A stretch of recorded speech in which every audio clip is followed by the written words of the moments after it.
Vamos então agora à seguinte fase. Temos a fase do desordem, temos a fase da negação, que, como eu dizia, é uma fase para respeitar, para entender que a pessoa se está a poupar, pode não ser consciente. E uma coisa que alguns que estão comigo nas aulas me ouvem dizer muitas vezes, e que foi uma descoberta para mim há um tempo atrás muito importante, o corpo e a mente não está interessado na verdade, está interessado na sobrevivência. É a primeira coisa hierarquicamente. Portanto, isto quer dizer que em um momento de crise, até mesmo este processo de negação, de não contato com a consciência, é uma necessidade que o corpo tem para não entrar em sobrecarga e está tentando por tudo não fazer contato com coisas que podem colocar em risco ou que sente que podem colocar em risco a temperatura, o ar, a sensação extrema, hormonas a mais. Então, faça um processo de evitação, de não contacto, para não haver sobrecarga. Portanto, é muito interessante quando a gente muda o olhar e não critica, e em realidade o que faz é que fica curioso. É uma das coisas mais interessantes para as crises, é manter uma parte em alerta e uma parte possível com curiosidade, em que a gente não fica só na sensação, sino que fica numa coisa mais de abraçar, né? Portanto, temos a primeira fase de desordem, a segunda a negação, depois temos a inundação. Na inundação, aparecem já as emoções e já um contacto com as sensações e as emoções, sensações desagradáveis e emoções, tristeza, raiva, pode ser nojo. E a nível de comportamento, a pessoa pode ter pesadelos, muita ruminação, e o sentimento e a sensação constante nessa ruminação de ineficácia, de não sentir-se eficaz para dar resposta.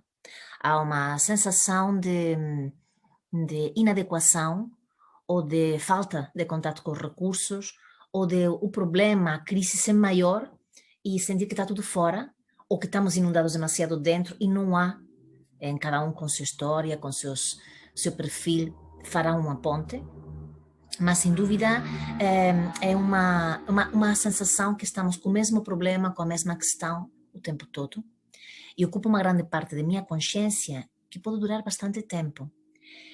É aqui, é nesta fase, entre esta e a seguinte, que pode haver um desvio entre ser uma coisa psicótica e o corpo ceder e então haver uma alteração do comportamento bizarro, de haver alucinações paranoicas, de haver uma dissociação do corpo e haver uma coisa mesmo patológica. Porque o corpo cede, porque a mente quer abandonar o corpo para sobreviver. Essa é uma possibilidade. E outra possibilidade é, ao transitar para a seguinte fase, que é a fase da negociação e da procura de soluções, haver uma possibilidade de contacto com outros recursos que eu não tinha acesso antes. E então, uma possibilidade é ir abandonar o corpo na mesma para salvá-lo. Ou seja, as duas situações têm como por objetivo salvar, sobreviver. Só que uma é para salvar o orgânico e então abandona o corpo, e outra é para incluir o orgânico e o sentido. E então, nesse processo de negociação, na quarta fase, é a possibilidade da evolução, há soluções alternativas, se estabelece o processo criativo. E no processo criativo, que funciona também à noite, quando estamos elaborando um movie, o filme, o conteúdo onírico, material onírico, se podem dar processos de metilação, epigenéticos, alterações bioquímicas, sensações de surrender, de render-se, inícios profundos da resiliência, de encontrar a nova forma, porque a resiliência humana é diferente da resiliência biológica ou física dos metais. A resiliência dos metais, quando se elaborou esse conceito, o metal deforma e a resiliência é a capacidade de voltar à forma original, não é? E se lhe fala que tem resiliência. Quando falamos de resiliência humana, a gente deforma, desorganiza, tem um desordem e não é voltar à forma original, é voltar a uma melhor forma. A resiliência humana é a capacidade de atravessar uma crise, uma alteração que me obriga a repensar-me, ressentir-me, reorganizar-me e encontro uma melhor forma, porque ganhei uma experiência que ela fica se juntando na minha biografia. É nesta quarta fase, na realidade, que começa a haver essa possibilidade de um lugar e outro. Só que é nesta quarta fase em que aparecem as possibilidades também, eu posso ter espasmos, eu posso ter alterações na minha alimentação também, eu posso ter sonhos estranhos, ainda não saber bem o que é real, o que não é real, posso ter confusão mental, estou nesse processo de muita coisa e às vezes passo por crises muito profundas e muito corporais também, mas estou ainda na possibilidade de ir para a psicose ou para a crise emergente evolutiva ou até mesmo transpessoal. Só que quando isto é olhado num princípio e é levado na clínica e na medicina, muitas vezes imediatamente se segura a pessoa e se lhe medica. E então aí podemos ter a interrupção de um processo que pode ser evolutivo. Por isso, a observação, o cuidado e o saber observar as crises emergentes, evolutivas, neste momento é um caminho ainda para explorar. Porque de facto podem dar numa psicose, mas às vezes podem dar numa coisa evolutiva. E ao tomar inibidores, medicamentos que inibem, medicamentos psiquiátricos, também podemos interromper algo que pode ser benéfico para a pessoa. E temos, às vezes, transtornos psiquiátricos que estão mal diagnosticados. Portanto, é algo que é delicado e é algo que se chama em psiquiatria as psicoses funcionais. A pessoa tem um comportamento desviante ou algo estranho, ou tem acesso a sensações que não são muito claras, mas não encontram organicamente uma disfunção nos neurotransmissores, nas hormonas, não encontram. Essas psicoses funcionais são aquelas que nos interessam também em um trabalho psicoterapêutico quando são funcionais, não orgânicas.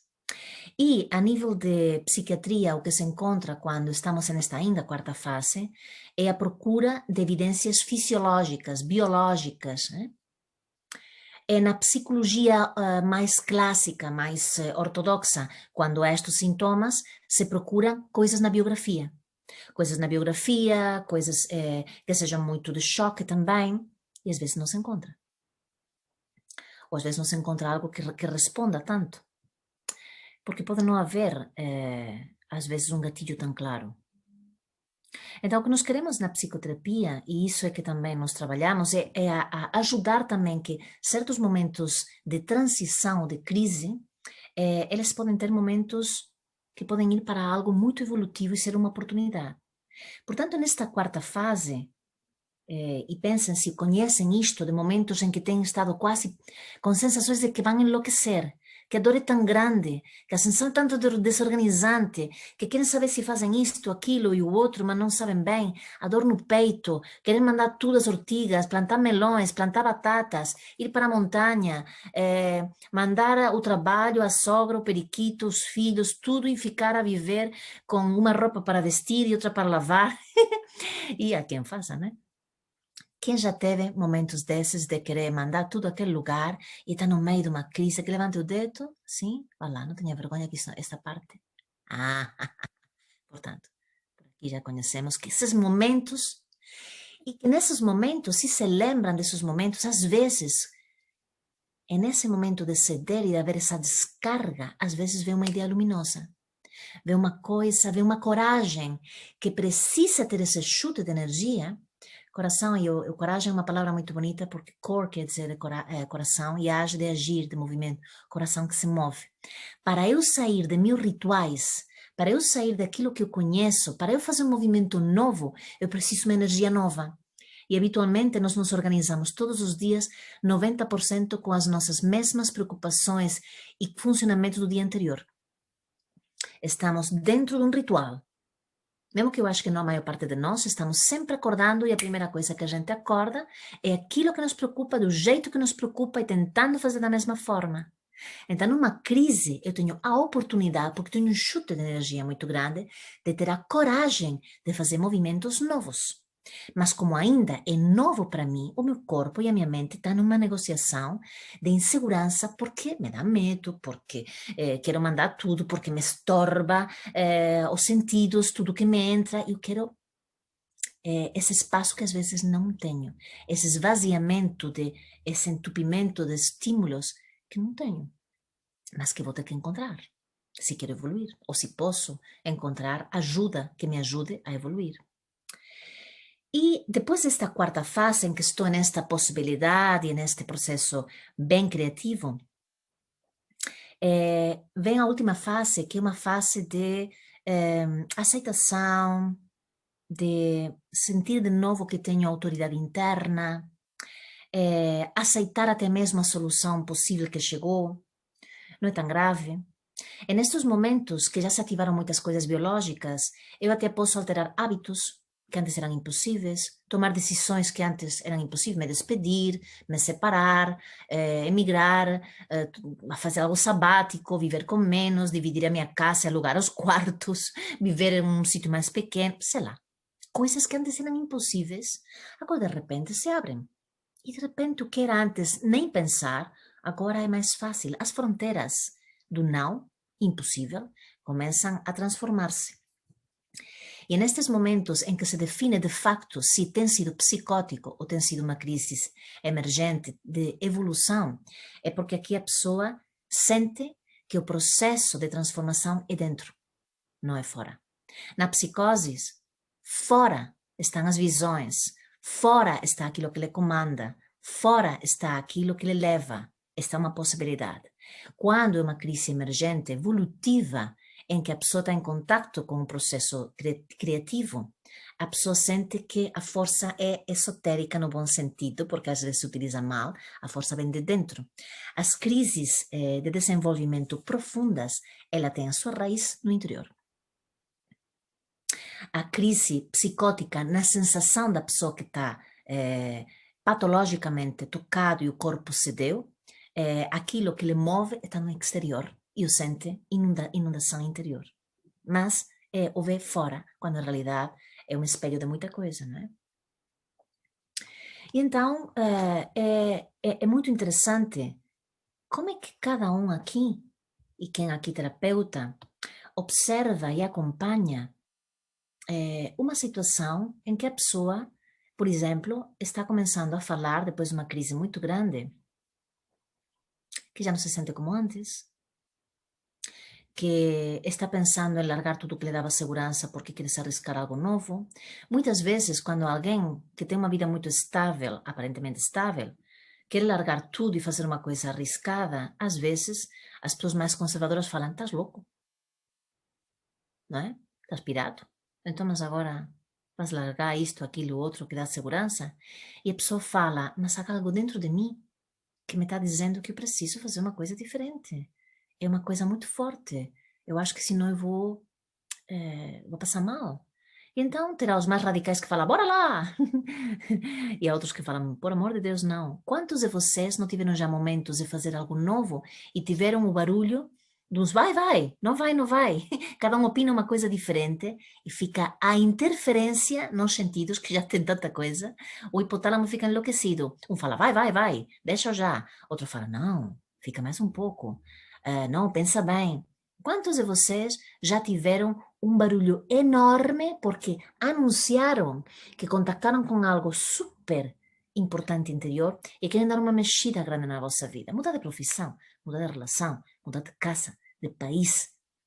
E então, ao colocar no mundo em que a gente precisa quase que um espelho que de apoio, o que tenho à minha volta é uma quantidade de informação e de critérios, às vezes com a melhor das intenções, mas que me baralha mais. Já sentiram isso? Que fica, sabem, as vozes e as vozes. Quando não há mãe, o pai, o avô, e o tio, o periquito, e o padrinho e a madrinha, que também, como esta frase que a gente conhece tanto na psicoterapia, grandes erros se cometem por amor, não deixam de ser por amor, e não deixam de ser erros, né? Quanto é que a gente fica, às vezes, sequestrado pelas externas situações, que também são aquelas mesmas que muitas vezes nos enlouquecem, né? E nos retiram daquilo que é esse lugar profundo que não me pode levar a uma transformação de minha vida, de ter a coragem de mover o coração, ir atrás de algo que está forte dentro de mim, que eu sinto que é aquilo, e me arriscar. E pode não me correr bem, Mas há uma diferença entre eu não fazer porque algo externo me fala que não, de eu não fazer porque algo interno me diz que não ou que sim. Uma das coisas mais enlouquecedoras com o tempo numa crise é eu sentir que não tenho autoridade interna. É eu sentir que eu faço não por mim, sino porque algo externo tem uma potência, tem uma dominação, tem uma ascendência sobre mim que me retira a capacidade de perguntar-me, seja meu mestre interno, seja a esse lugar que todos nós temos sábio, como é que isso poderia ser? Então, que poderia ajudar a uma pessoa a não ir para uma crise psicótica e ir para uma crise de transformação evolutiva? Hoje se sabe que nós podemos ter, através da dor, de facto, movimentos emergentes muito, muito potentes que me podem colocar em uma situação de contato com mais a essência. E neste momento eu tenho recebido, e quem está aqui que já é psicoterapeuta sabe que as pessoas estão passando muito mal, uma crise. Então as pessoas estão questionando muito, e já estamos muito tempo com tudo isto. Então as pessoas estão tomando decisões, umas mais enlouquecidas, outras mais corajosas, outras mais organizadas. É humano. E então eu ouço muito, eu estou querendo viver com o essencial, já se falava no princípio da pandemia, não é? Eu estou repensando a minha vida, as coisas estão mudando muito. Eh, quem esteve doente esteve muito mal. Eu tive uma colega que esteve muito mal, esteve 4 meses internada. Uma pessoa que não estava doente, uma pessoa que lhe apanhou num momento que estava super cansada e super debilitada. E o vírus lhe fez, entrou pelo lugar mais vulnerável dela. E quanto isso foi transformador também para ela. Se questionar como é que é respirar, se questionar como é que ir para dentro, deixar de fazer, aquelas coisas que a gente ouve o tempo todo. Espaço, parar, repensar as prioridades, repensar a alimentação, repensar os vínculos, repensar o sentido de vida. Quantas vezes todos nós aqui já ouvimos quanto isso é importante? E quanto a gente se mete na máquina de lavar roupa da vida e faz isso nas férias, ou quando pausa, mas não diariamente, porque estamos metidos nessa rapidez e agora muito entupidos com todas estas coisas, às vezes demasiada, ou que não nos ajudam a refletir, de dar resposta às emergências externas. E quanto é necessário até uma coisa muito simples, todos os dias. Isto é uma coisa que eu faço comigo, o melhor que eu posso, e que vos proponho. Todos os dias, independentemente de onde vocês estiverem fazendo o que vocês estiverem fazendo, quase que de hora em hora, tipo como hábito, parar um pouco, respirar profundamente e conscientemente e observar como me sinto. Vamos tentar fazer isso agora no momento. E neste momento em que vocês estão um pouco fora, também se observando um pouco, organizem a vossa coluna. E durante um minuto, vamos só a respirar conscientemente, colocando meu corpo em um estado ótimo de querer respirar e querer observar como se sente e fazer amorosamente. Então, durante um minuto, eu vos peço que fechem os olhos, vamos ficar em silêncio e a gente só desfrute respirando.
E agora que já estamos com um estado um pouco diferente de como a gente chegou, e no momento em que eu paro, nem que seja um minuto, o circuito do estresse, ele, se, ele recebe um estímulo que não é habitual. E quando eu faço isto várias vezes por dia, é como se eu estivesse tomando um pequeno medicamento, que é consciente, que é biológico e que interrompe uma espécie de fio condutor que às vezes me esgota. Isto é mais do que provado. O que acontece com uma pessoa que só para quando para, passado muitos dias, que é mais difícil parar, do que a pessoa que vai respirando conscientemente com o objetivo e o campo de intenção de organizar a sua energia, a sua biologia, o impacto que isso tem no encéfalo, no circuito do estresse, com a hipófise, na glândula suprarrenal, no descanso à noite. Simples. Só que a gente já sabe disto, mas não o faz. É muito giro, mas não o faz. Proponho que a gente pudesse incluir como outro hábito, outro ritual. Isto promove a ativação do cérebro direito e, no caso das crises, eu estar muito mais em conexão com os meus recursos internos para poder ser resiliente. Porque também está demonstrado que as crises emergentes que depois derivam nas maiores processos de transformação, na sua intensidade e na sua profundidade, são aquelas em que a pessoa é coautora e se dedica a algum tipo de trabalho psicoterapêutico que envolva também meditação, que envolva um trabalho profundo interno. Aí então o processo de transformação amplia, porque há uma inclusão do corpo, há uma inclusão da psique, há uma inclusão de outras forças, e o corpo está desejando receber isso e deixar de ter o botão ligado no simpático. Mas tenho que lhe dar a opção. Ok, então eu queria propor uma coisa a todos prática nesta nossa experiência, agora que estamos um pouquinho, eu gostaria que a gente visse se o corpo está um pouco pudim, se é possível, no bom sentido, pudim ou gelatina, se está um pouquinho, assim um pouco menos rígido, em que a gente não se magoe, mas fica um pouquinho pudim, com um pouquinho de mexer, porque a gente tem uma tendência quase normalizada de ficar rígido nas articulações, no pescoço, que é a coisa do estresse, a gente fica assim. E fica minimalista. Então, vamos ficar pudim flan ou gelatina. Ah.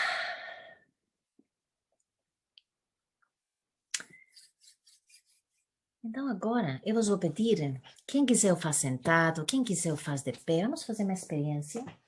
Tem aqui tanto alívio, tanta tralha. Vos vou pedir que, se possível, fiquem de pé. Quem quiser fica sentado, quem quiser fica de pé.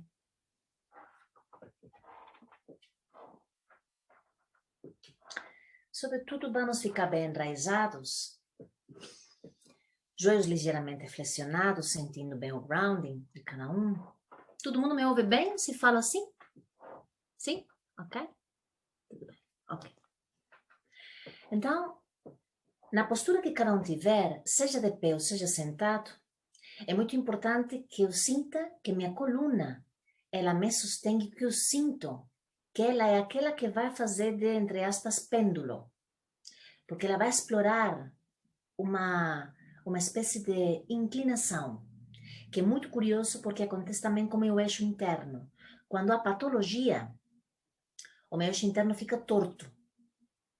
Quando eu estou centrado, até muitas vezes a gente fala isso, eu estou centrado, ou estou descentrado, que é a fase primeira até às vezes, muitas vezes, da desorientação, desorganização, desordem das crises. Mas então o que eu peço para vocês agora é que conectem com um momento em que vocês tiveram contato com essa certeza de que estão enraizados, de que fizeram algo de muito bom após algo muito difícil. algo que vocês se lembrem com facilidade, que é a sensação de conquista após algo muito difícil na vossa vida, em que vocês tiveram um depois de alívio, de ter sentido que deram uma boa resposta, a possível resposta, e aquilo acabou, ou acabou bem. E então a sensação depois de algo difícil. E então, se podem contactar com isso, quando contactem com isso, sentem que dão um movimento para trás como se estivessem encaixando o corpo nesse lugar que está na história. Seja com os ombros, que façam um micromovimento como se vocês pudessem encaixar-se nesse lugar que está na história e que estou procurando com as minhas costas e me encaixo nele. E respiro. Quem está sentado se encosta nas costas da cadeira como dizendo, cheguei. Também pôr um pouco o pescoço para trás e ficar nesse encaixe, como se estivessem incorporando algo conhecido, que é real. E, se possível, fazer vários movimentos para encaixar o corpo. Até que sintam que o corpo está suficientemente confortável nessa sensação conhecida.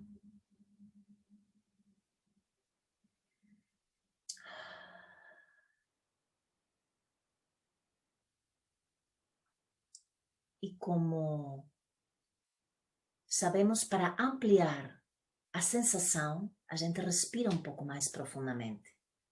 Então, vos peço que encontrem uma forma de sentir que entra um pouco de mais ar, que depois deixam sair a mesma quantidade de ar, mas que querem sentir mais essa postura, essa experiência já vivida, para que a memória me ajude a incorporá-la mais.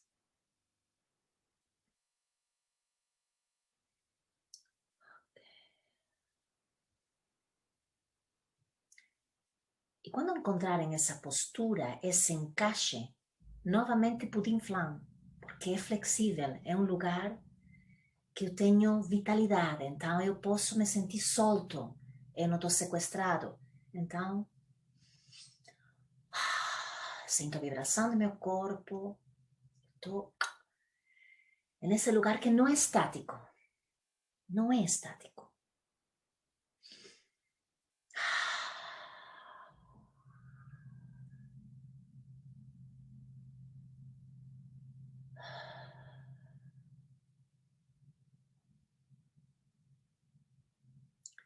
Quando estiver suficientemente bom, levantem a mão para dizer, tá bom, estou já nisso. Ok? Sim? Levantem a mão para dizer, tá bom, estou nisso. Fixe. Okay. Como afirmando com o gesto, eu estou nisso. Isso. Ai! E como estão com o microfone desligado, podem gritar e podem dizer, ai, que bom! Yes! Yes! Podem dizer essas coisas. Que bom, isso é meu! Yes! Ok. Podem dizer palavrões que eu não ouço nada, não se preocupem, não está gravado por essa parte. Podem dizer o que vocês quiserem. Ok. Vamos memorizar e relembrar biologicamente, celularmente, que eu tenho acesso a isto. Agora vamos visitar um pouco, quem quiser, não é obrigatório, vamos visitar um pouco, tipo, vamos espreitar o meu corpo torto. O meu corpo torto que vai a visitar um momento de minha vida torto. Um momento de minha vida totalmente distinto, em que eu não tinha eixo. Em que a situação difícil, pode ser algo que me esteja acontecendo agora, deixa meu corpo torto. Uma exageração do corpo torto. Para um lado, para outro, para frente, em que meu corpo fica torto. Então, vamos buscar como é que meu corpo corporifica a falta de eixo. Ok? Outro dia um paciente meu ficou torto, estávamos fazendo isto e ficou torto e até ficou de pata coxa, porque ficou sem chão e disse, não, eu fico torto e fico sem chão. Quem quiser experimentar, pode tirar um pé, porque se fica sem equilíbrio. Experimentem o que tem mais sentido e quem sentir que é demais, não faça. Estamos só explorando como é ficar torto e ficar nessa coisa durante uns segundos estática ou com movimentos pouco harmônicos no torto.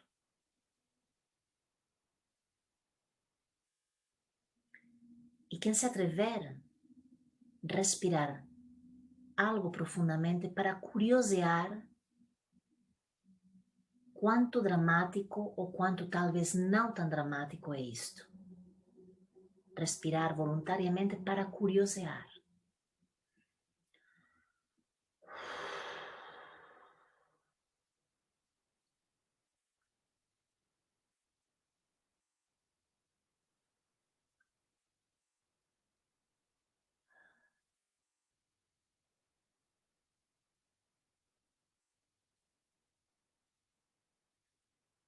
Quanto disto é conhecido, o esforço na minha vida, e quanto agora, quando eu contar até 3, vamos voltar para o lugar bom que a gente conhece na memória e na nossa biografia, que tem a postura das costas. 1, 2 e 3. Transitem com calma, lentamente, sem pressa, para voltar a encaixar as costas nesse lugar. Ah.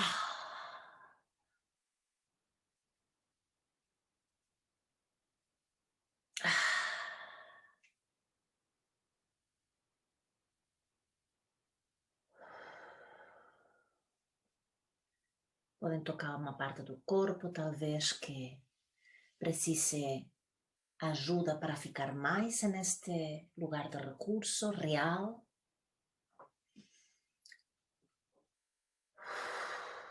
Respirar para voltar a contactar com mais clareza.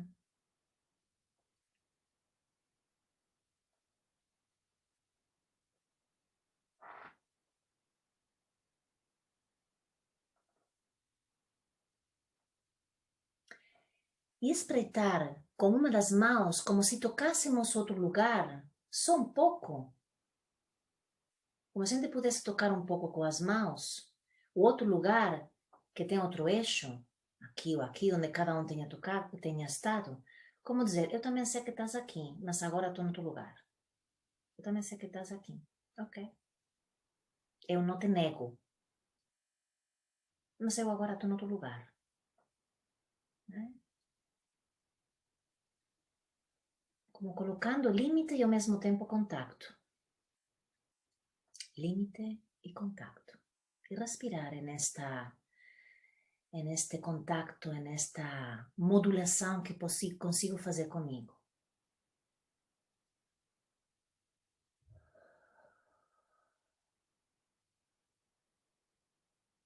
Sentir bem as minhas pernas.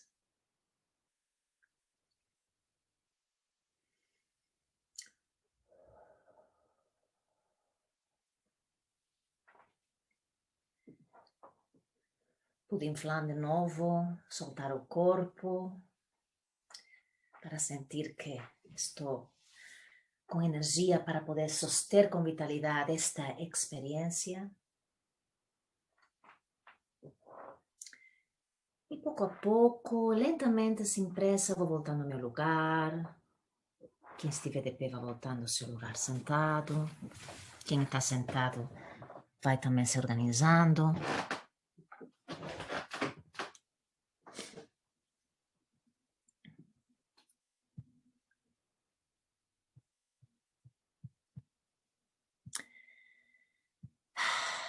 Observando o que está diferente de quando a gente começou e como a gente está agora, que navegamos um pouquinho teoricamente, navegamos um pouquinho em sensações, em pouco tempo aconteceu muita coisa.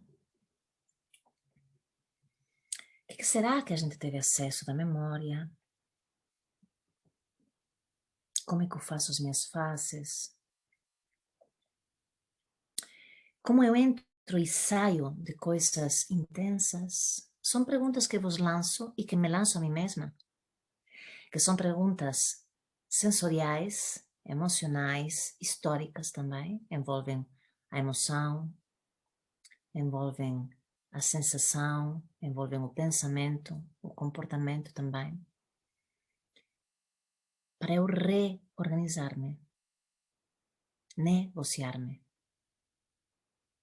ficando mais ágil, quanto mais ágil sou fazendo isto nas crises